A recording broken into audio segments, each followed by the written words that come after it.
Hello, and welcome to A Brand New Day with BTS, a podcast dedicated to bringing you a day-by-day history and song discussion of the South Korean music group internationally known as BTS.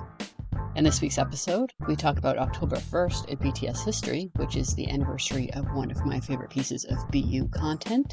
And we talk about the song Butterfly and how it relates to not only that piece of BU content, but also BTS of 2015 and BTS of 2022.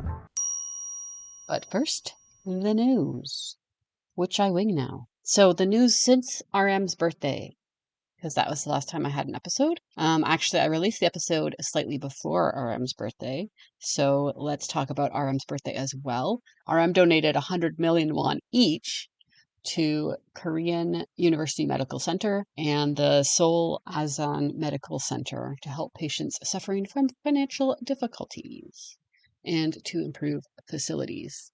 J-Hope wished RM happy birthday on Instagram, and RM posted photos of happy birthday messages he saw about town. And then he posted a picture of a ring that Jin had gotten him. And when he came live later, because he did a birthday live stream on his birthday, he talked about how Jin gifted him his birthday gift in the gym, and it was a ring that only fits on his ring finger. So he was wearing a ring on his ring finger. Apparently Jin intended it to go on a different finger, but the ring finger was the only one it fit. So that's the one RM put it on, but he wanted to clarify that he's not getting married to Jin. So Jin will have to try again next time, I guess. But RM's live stream was great. He talked about how thankful he was for the birthday messages, and he talked about how Taeyeon of TXT wished him happy birthday, and Cordis wished him happy birthday, and how he's really happy that BTS now have like a family in the Big Hit music label. His insomnia's gotten better. It's not cured, but he doesn't have to take pills for it anymore, so he's really happy about that. He opened the live with singing along to the Talking Heads, and he did that part way through too. So good taste in music. RM, of course, we're not surprised. Right now, he's working on the lyrics to the next album, and that's stressing him out. He really thinks hard about each syllable, so that's where all his effort is going. He firmly believes there's a magic only BTS can bring. He still believes that BTS and ARMY is about charging each other's batteries. The members all talked a lot when they were in the US, and RM doesn't know if ARMY will like or dislike what they do next, but they'll try not to disappoint. But it isn't just about listeners and audience, it's about wanting to show what they want to and need to show, and they're concentrating more on their inner voice. They want to show the process of becoming more mature artists. And RM closed the live by thanking ARMY for sending him so much love, especially in a world that's so full of hate and ridicule. To know that there are people with such beautiful hearts out there gives RM a direction to look in and tells him what he should live for. He also posted a draft of his lyrics from 2020. It looks like lyrics possibly that he was writing on the theme of telepathy, possibly for that song. And he posted a short, thankful letter as well to Weverse. Those are both on Weverse. On RM's birthday in North American time, JK went to a Calvin Klein fashion show at New York Fashion Week, so that was nice to look at. J-Hope had been to Japan, I guess, and then he came back. He went to some Louis Vuitton exhibit while he was in Japan. Then he, RM, and V all attended the Tyler, the Creator concert, along with James of Cortis. Of course, all throughout this, there are posts on social media. I'm trying to just do sort of broad strokes for the news. So there's lots of posting about Tyler, the Creator's concert after the concert. Yeah, they were really fanning out about Tyler, the Creator, which was really fun to see. JK made it back to Korea, of course. V did a live, just relaxing at home, listening to songs. There's a particular band he liked, Brown Eyed Soul, who was coming out with a comeback after several years. So he dedicated a lot of the live to listening to their music. RM and V attended the premiere for the film No Other Choice, which is by the director that RM really likes, who did Decision to Leave. Oh yeah, and then JK did a live. It was voice only because he apparently has a pimple on his face. It was a very short live. He just played 3 songs before bed. And then, okay, now let's talk about Jin went to Italy, and he attended a Gucci event there. He went to see, it's a film called The Tiger, but it was a Gucci event. So he looked amazing. He looked like a Disney prince. Like, I know he prefers princess, but really he could have just walked out of a Regency romance novel. Like, just, he looked gorgeous. I mean, they wouldn't have dressed like that in Regency romance, but a fantasy novel. You could have walked out of a fantasy novel as, like, a romance fantasy novel. He was the main character, or the main love interest of a fantasy. That's exactly what he looked like. He looked amazing. J-Hope also posted a selfie. He's gotten a haircut. His hair was really long the last time we saw him, and it was like, like his bangs were like down to his upper lip, but he's gotten it nice and nicely styled now.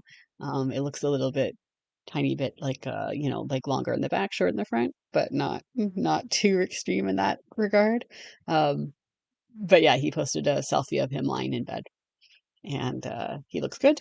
So right before Jin distracted us all, Suga made his comeback onto Instagram, and he posted photos of himself playing the guitar with his shadow cast large against a concrete wall behind him. He's standing on like a riser on wheels while he plays the guitar. The guitarist of Suga's band that accompanied him on his tour in 2023 posted shared the picture and added the information that it's Suga's holding his guitar. Anyway, so everybody's really excited. I'm really excited. By everybody, I mean me, because Suga's, slowly posting on social media again. B, it's, clearly about music, and he's working with possibly the band that he had on the 2023 tour, which was an amazing band. He's playing the guitar, so it could be him playing guitar. He looks like he has dyed his hair black and given himself an undercut, which is one of my favorite looks on him, and very reminiscent of the cut he had during Augusti Dechita. It was like the look he had, the black undercut for Dechita. So it was D2. That was when he had the black undercut look. Yeah. Anyway, he looks amazing even at a distance. He's playing guitar. He's slowly reintroducing himself to the world, and I am so excited. I do think, like, I mean, I don't want to get my hopes up for any projects between now and spring when the band's supposed to come back. And I know everybody's like, all the BTS are relatively quiet now because they're all focusing on that BTS comeback. But I wouldn't be mad if Suga released a little bit of something, right? I wouldn't be mad about it. I'm not expecting it. Like, I'm not making any predictions either way, but I definitely wouldn't be mad if he was like, hinting that there might be like a really small project between now and spring. I think there's enough time between now and spring to do a little something.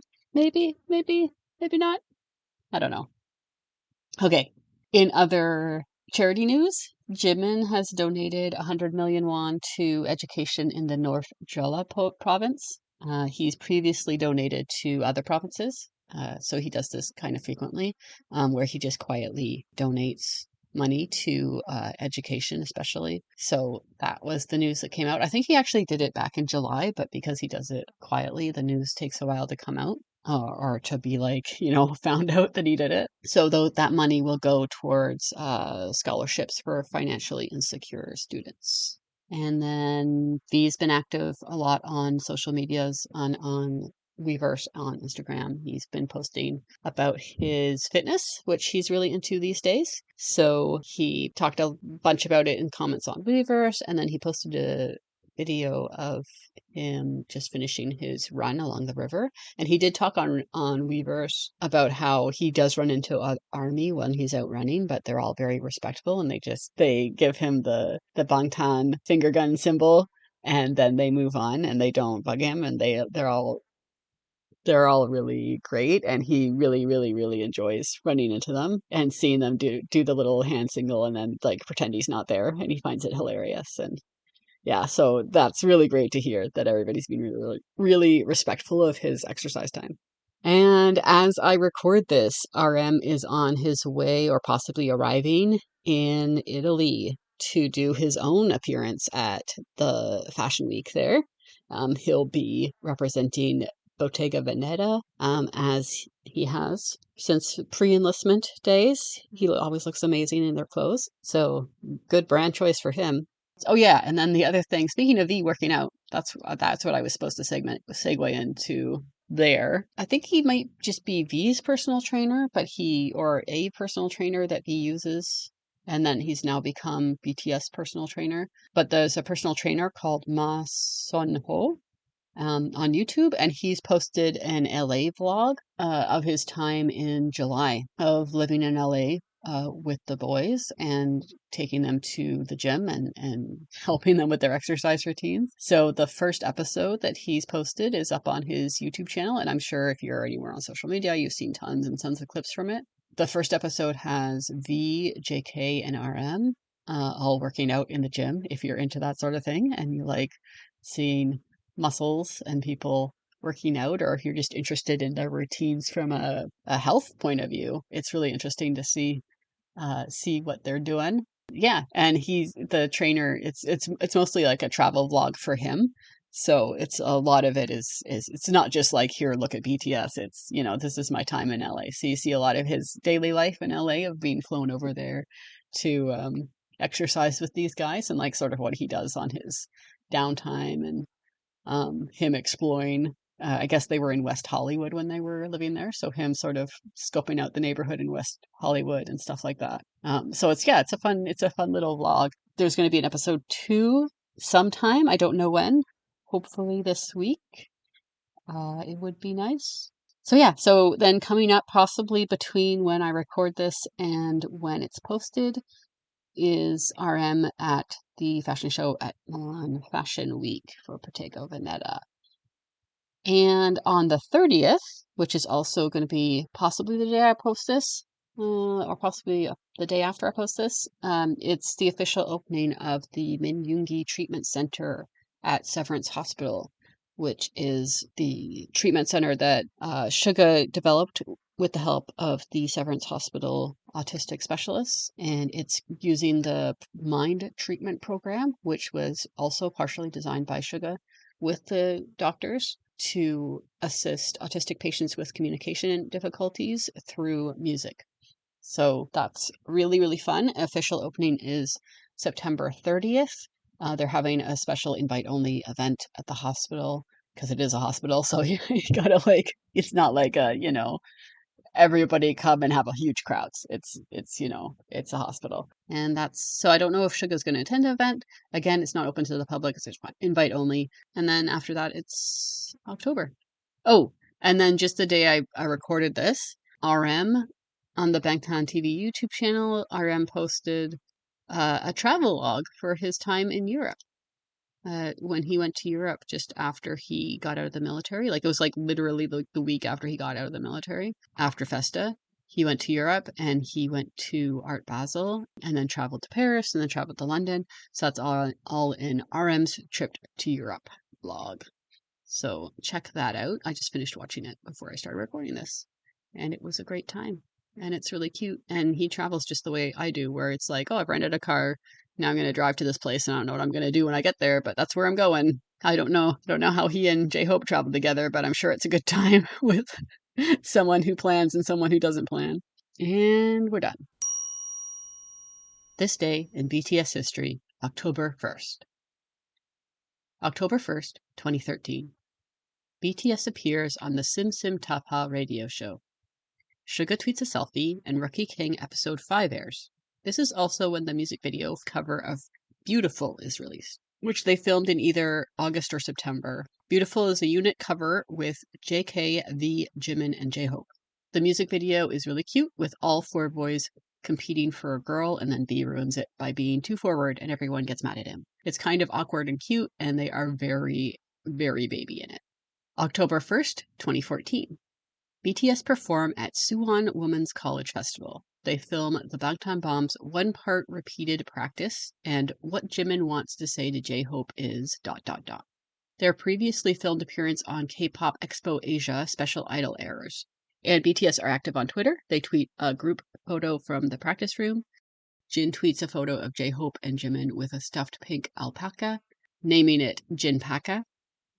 Jin tweets even more photos of the Jinpaca, then selfies saying that he lost weight.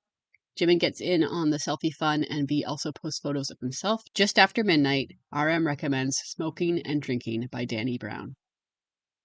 October 1st, 2015. Now we get to one of the reasons that I chose this date for the episode and Butterfly for the song this week. This was the day that the HYYH On Stage prologue film was released. This was arguably the first non-music video film for the BU. It's a really beautiful short film using the soundtrack of Butterfly and Ma City to tell the story of the BU characters having a beautiful time together, though there's an undercurrent of tragedy below it that finally culminates in the final scene. It's possibly still my favorite BU content, though I also love theme of Love Yourself Wonder, Euphoria, which sort of serves as this one's mirror. Anyway, I won't get into the BU, but this prologue film is so beautiful and is really part of the reason why when ARMY hear Claire de Lune, we tend to think tragedy, even if we're watching something completely non-BTS related. Besides the release of Onstage Prologue, on this day in 2015, V tweeted a photo of Hobie walking down the street. RM recommends the song For the Road by Tyga and Only Fools by Troye Sivan. And Suga tweeted a selfie and linked to his HYYH Part 1 album review, which was also released on YouTube on this day and filmed shortly after the promotions for Dope. October 1st, 2016. RM tweets a photo with an autographed Epic High album, excited that it came directly from them. This was in the early days of RM and Suga becoming friends with their own personal idols in Epic High. BTS also perform at the Busan 1 Asia Festival Open Ceremony. Their performance, however, is not broadcasted. RM can't perform due to a leg injury, and although the rest of BTS is there and ready to perform, and ARMY is in the audience, the organizers of the festival refused to allow BTS to perform as part of the show, telling the audience that they had canceled due to a member being away. BTS, however, remained at the venue, knowing that ARMY had come to see them, and they performed 10 minutes after the broadcast ended on a stage full of confetti from other people's performances, without any special lighting, while the stagehands slowly began the work of taking down the stage. Only fan cams exist of this performance, again because the festival had turned off their own cameras for the night. BTS was performing solely to make sure that the ARMY who bought tickets and waited for them actually got to see them. After the show, J-Hope, Jimin, and Suga all tweeted selfies and thanks to ARMY who attended. October 1st, 2017. BTS have a fan sign for Love Yourself Her in Sangam. Also, their appearance at the previously filmed SNF Music Festival Global K-pop Super Concert in Daejeon airs on TV in Korea. October 1st, 2018, JK releases his film GCF in Newark, VHS version, on YouTube. It follows basically a day in the life style with a VHS effect over the footage. It's a departure from JK's usual style and gives a very casual, raw experience of what a tour stop is like for BTS. B tweets photos of himself from the tour, visiting a garden, Lake Michigan, and a zoo. RM tweets a photo of his outfit, and J-Hope tweets a selfie with JK. BTS are in Chicago at this point, with their tour stop in Newark completed and their first concert in Chicago not until the next day. At one point, while they're bored and in Chicago during this trip, RM goes to the Chicago Art Institute and falls in love with fine art, ultimately starting a secondary hobby as a collector eventually. Now, that being said, it may not have been this trip. Although RM says it was 2018 in an interview he gave to Art Basel on June 28th, 2022. It may have actually happened on the trip to Chicago in March 2017, as that would line up better with other things. But regardless if it's during this trip or the previous one, the Chicago Art Institute was definitely in the right place at the right time to inspire an art lover. October 1st, 2019. BTS have recently returned from New Zealand, where they were filming Bon Voyage Season 4, and they're gearing up for both their next comeback and the finale concerts for the Love Yourself, Speak Yourself tour. On this day, the only thing I know for sure was that Jin was active on Weverse responding to ARMY comments. But one of the things they could have been doing on this day was filming the Love Yourself, Speak Yourself finale in Seoul VCRs. For people who don't know what VCRs are, those are the little film clips that play between sections in a concert. October 1st, 2020. This year, Chuseok falls on October 1st, much later in the fall than usual. Jin visits his family. Jimin may stay in Seoul. In The Soup, episode 7 airs on Weverse. Jimin tweets a thank you for the #1 on Billboard Hot 100 yet again, and apologizes for being late because he's been sick. And then follows up the tweet with a short video loop of him and JK giving hearts and bowing, telling ARMY that he loves them and he's already better, so don't worry about him. In North America, The Tonight Show with Jimmy Fallon is doing their BTS week, and today is the day they air the Microcosmos performance. October 1st, 2021.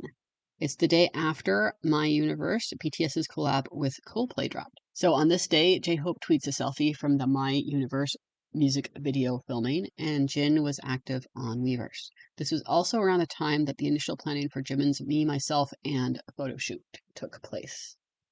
October 1st, 2022. We're in chapter 2 now, and everyone has Instagrams, so it's a lot of Instagram activity on this day. RM recommends Take a Change by Domi and JD Beck featuring Anderson .Paak.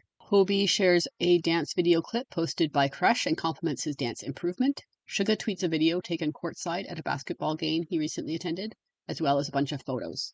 RM posts photos of art. Suga also returns to Korea from Japan on this day. He had been to Japan to attend a basketball game, but this was also the end of his trip, during which he met Ryuichi Sakamoto and arranged the collaboration on his song Snooze.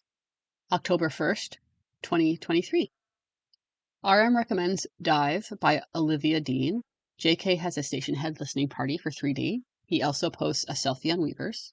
Jimin posts a video of himself dancing, and V is active on Instagram commenting on his friend Sojun's post. In terms of behind-the-scenes stuff, you can see this day in RM's documentary Right People, Wrong Place, as it's a day where they're working on final edits for Around the World in a Day, which will be on his Right Place, Wrong Person album released in 2024.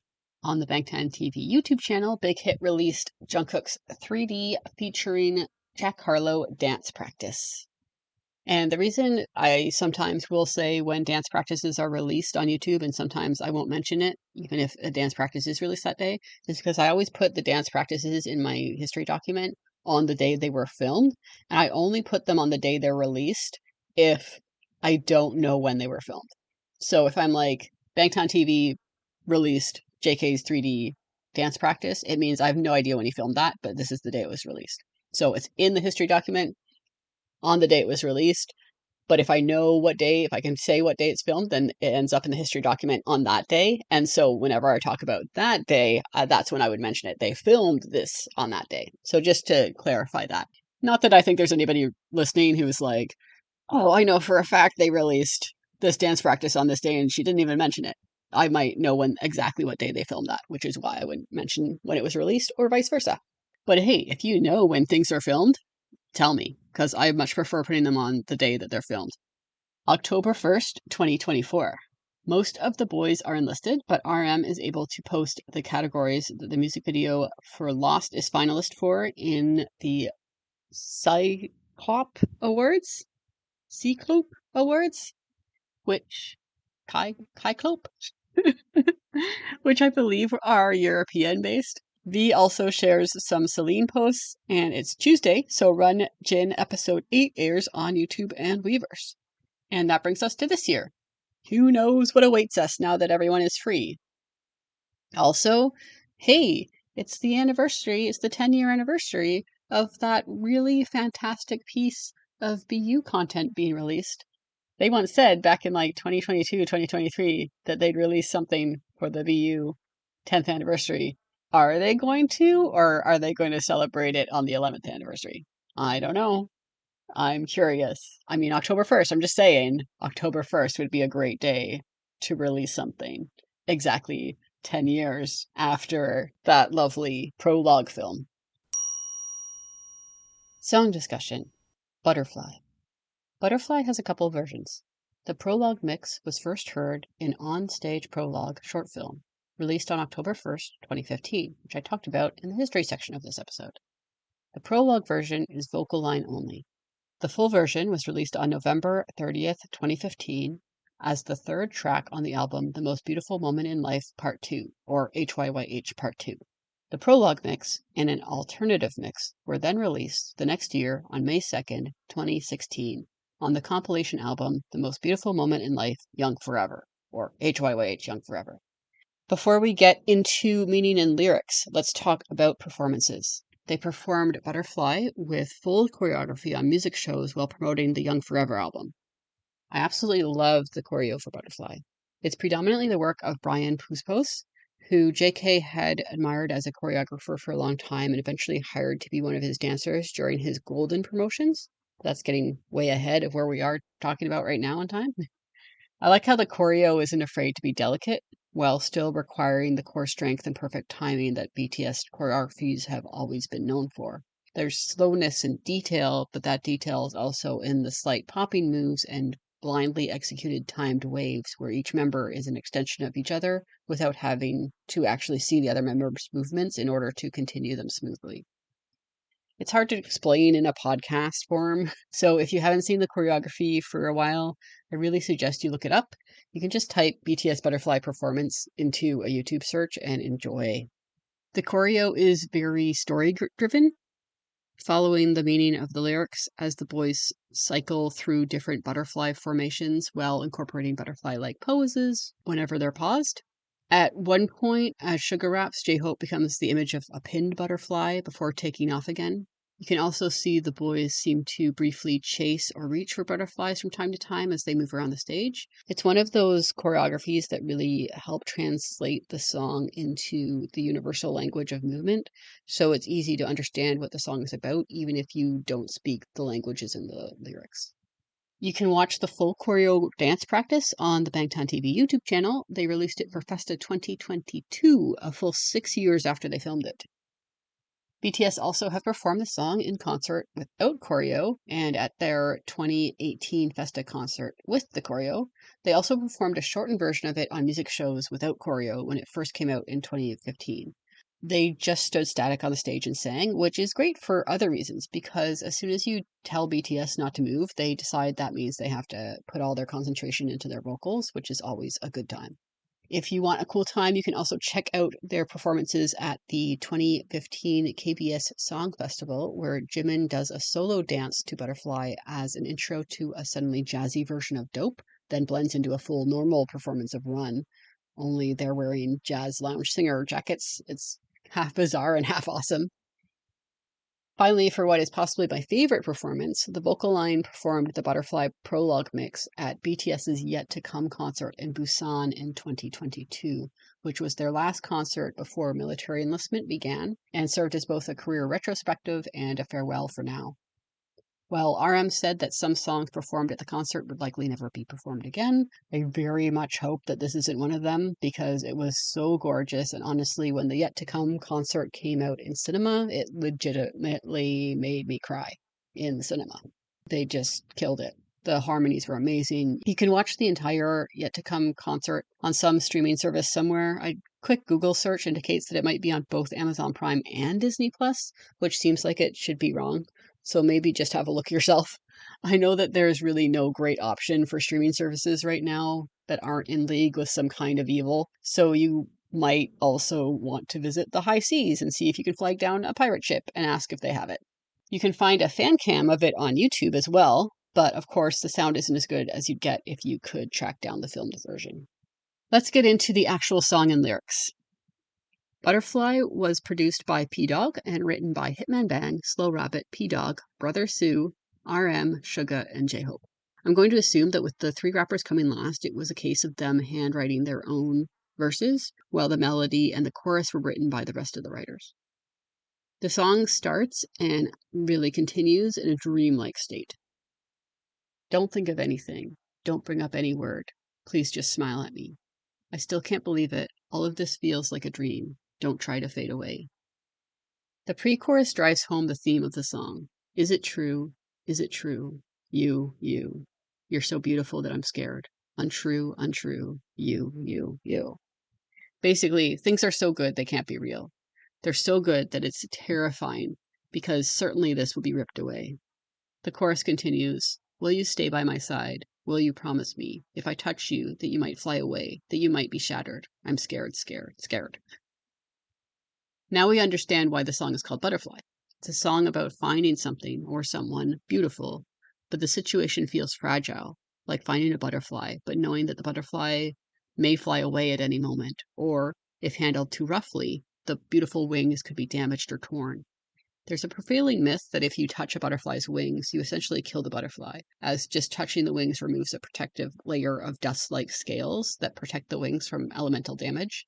So you're both thrilled at having the butterfly and also terrified that it might either leave you or be otherwise destroyed by the very fact that you've touched it. After the chorus of comparing their situation or love to a butterfly, Suga comes in with his verse, continuing the theme. You're like a butterfly. I steal a glance of you from far away, fearing that I might lose you if my hand touches you. The butterfly effect that shines on me in this pitch darkness, just a gentle hand gesture of yours, makes me forget reality. Suga is blending two types of butterflies here when comparing this person or situation to a butterfly. The first, we've already discussed, that he's too scared to even get close to the butterfly for fear of losing it with just a touch of his hand. And second, he brings in the butterfly effect, which is the idea that small things can unknowingly have dramatic impact. Namely, that a butterfly might flap its wings, and through a chain of reaction, a storm will brew in an entirely different part of the world. This idea has been ported over to time travel movies, where the idea becomes that if you change a single thing in the past, it could drastically change the future. So that's usually where you see reference to the butterfly effect these days. Suga's using the original idea of the term, though, that this butterfly is the only light in Suga's dark world, and any gesture, no matter how small or soft, affects his reality. In this case, it makes him forget that he's in the darkness. J-Hope comes in with a verse pattern very similar to the one that he'll later use in Magic Shop. Like a wind that gently strokes me, like a dust that lightly drifts in the air. You're there, but for some reason I can't reach you. Stop. A dream like you're a butterfly to me. Hi. J-Hope and Suga like to do this when they split a verse like this. J-Hope carries the thought that Suga has started and takes it to a new place. That this gentle presence is something as untouchable as a butterfly, a wind, a dust in the air. There's something that J-Hope can't reach, something higher than him. Whatever the butterfly is, it's above him in the air, while J-Hope is stuck on the ground. After the pre-chorus and chorus repeat that they're scared that they might lose the butterfly, RM enters in his verse. He repeats the uncertainty on whether he's in a dream or reality. Then he says the lines, "My Kafka on the shore, please don't go to the forest over there." This is a reference to Haruki Murakami's book Kafka on the Shore. The book is about the power and beauty of music as communication and also explores the idea of dreams, fate, metaphysics, and the subconscious. It has strong themes of not being able to differentiate dream from reality or reality from alternate reality or pseudo-reality. The forest line refers to a forest in the book in which the main character enters knowing it's dangerous, and once inside has to decide whether to stay in a weird alternate reality and live a half-life with a love interest, or to return to the real world where there was pain but also true life. In the book, Kafka on the Shore is a song that unites the themes of the novel. It's composed when a character tries to keep happiness forever, but that pursuit leads to a separation from self, ending up with part of themselves lost to the forest.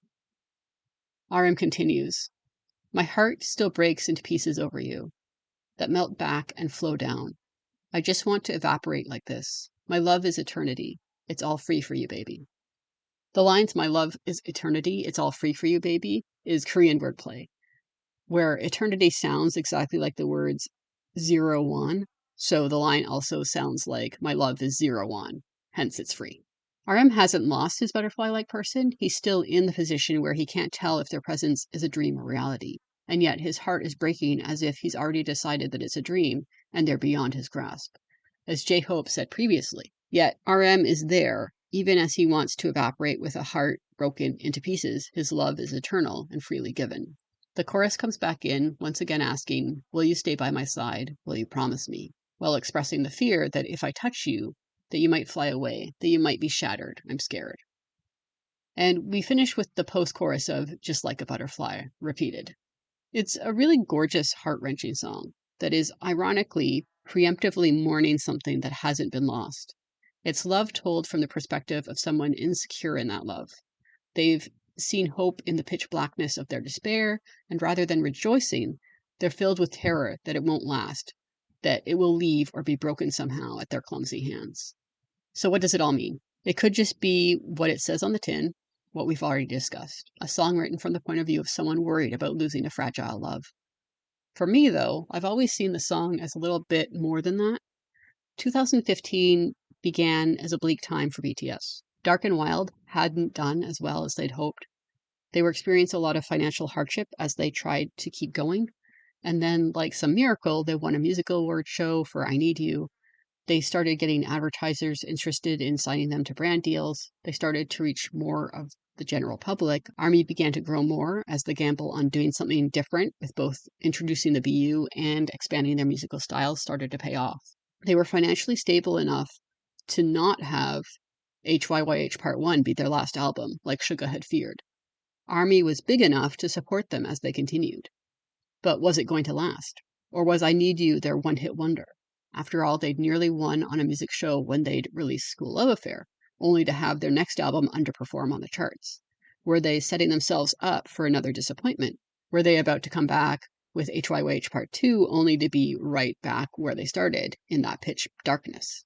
For me, Butterfly is very much about that fragile hope that just maybe the fans would stay with them in great enough numbers that they could keep going, that they could do the type of music they wanted to do and tell the stories they wanted to tell. But there was equally, or perhaps a greater amount of fear that the forces stacked against them, the fandom wars, and the way the entire industry seemed to want to keep them down, would perhaps win out in the end and drive ARMY away. It makes them singing it again at Busan all the more meaningful. The chorus of the song asking, "Will you stay by my side?" is echoed in the song Take Two, which they had written but hadn't released yet, which opens with the line in English, "Will you stay?" In Busan, they'd already announced Chapter 2, and we all knew military enlistment was imminent, and although ARMY knew full well that we would stay, BTS was entering a scary time for them personally. Would ARMY stay for their solo work? Would they stay for the 2 to 3 years it would take BTS to reunite? What would the number of fans be like when they returned? Would ARMY culture change? Would it stay the same? Would the community that had built up around them still be there to welcome them home? Or was Busan the last time they were holding that suddenly fragile feeling love in their hands? Of course, most ARMY would stay, especially International ARMY, who were more used to staying loyal to artists while we wait 2, 3, or 5 years between albums or tours. But for the industry that BTS were born and raised in, this level of support is unprecedented. It's unproven. It's not a sure thing. And I think part of BTS's success is that they never treat it as such. It's never a given. They are always surprised and grateful that they can fulfill their mandatory military service and return and have ARMY still waiting for them. That they can say, "We're happy to be back, but it's going to take us a bit to regroup and write an album and actually give you music again." And ARMY will respond with, "Completely understandable. Go cook. Have fun. We'll be here when it's ready." While it might feel ridiculous to ARMY that they were ever uncertain of fan loyalty, I don't think it's necessarily a bad thing that it happens from time to time. And it's certainly gifted us an absolutely gorgeous song. All right, next episode will be out in about 2 weeks. It will be Jimin birthday special, and I'll be talking about Like Crazy from Jimin's debut album, Face. So please join me for that one, and if you have any thoughts ahead of time, feel free to reach out. And that brings us to the end of this week's episode. If you'd like to discuss this episode, or next week's song, or have a say in what song gets chosen in the future, you can find me on Patreon and Ko-fi at A Brand New Day Pod. You can also find me on Blue Sky at A Brand New Day Pod, or you can email me at abrandnewdaypod@gmail.com. Thank you. Have a good day.